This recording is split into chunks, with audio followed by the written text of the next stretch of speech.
profil et elles sont dispo. Et là, on rentre dans le concret. À ce moment-là, tu ne proposes plus au hasard. Tu proposes en fonction de ta découverte et de ce que ton client t'aura dit. L'erreur que tout le monde va faire, c'est présenter son offre ou son produit, ou son produit sans lien avec le besoin. Résultat, le client, concrètement, il ne va pas se reconnaître. Tu as fait une découverte en amont. À toi de faire preuve d'intelligence de rebond et de lier ton produit ou ton service en fonction de ce que tu as découvert de ton client. Là, tu fais simple. Par rapport à tout ce que vous m'avez dit, la solution que je vous propose, c'est... Je vais vous donner un exemple. Monsieur, après tout ce qu'on vient de voir, aujourd'hui, vous souhaitez développer votre activité sur 3 axes principaux. Premier axe, développer votre image de marque afin de paraître plus professionnel et rassurant. Deuxième axe, développer votre chiffre d'affaires, notamment sur la partie rénovation de toiture, où vous avez les meilleures marges. J'ai oublié de vous préciser, petite parenthèse, on s'est mis dans le cadre d'un exemple où vous avez un closer qui vend des sites internet à des professionnels. Exemple là, un artisan, couvreur. On reprend.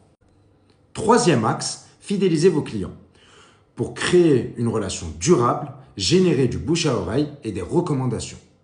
Par rapport à ces 3 axes que l'on vient d'évoquer, la solution que je vous propose, c'est la mise en place d'un site internet optimisé qui va à la fois développer votre image de marque, attirer de nouveaux clients, donc développer votre chiffre d'affaires, mais également fidéliser votre clientèle tout en vous permettant de rester présent dans l'esprit de vos clients.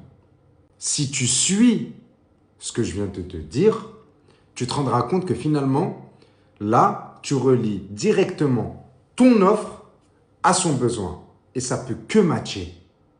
Et là, c'est le moment de lui poser la fameuse question clé. Toi-même, tu dois être excité de poser cette question.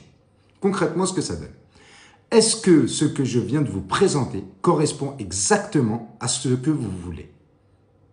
Et tu le regardes droit dans les yeux, sans baisser les yeux, et tout ce que tu attends, c'est un oui. Parce que quand il te dit oui, sache que tu as validé ton offre.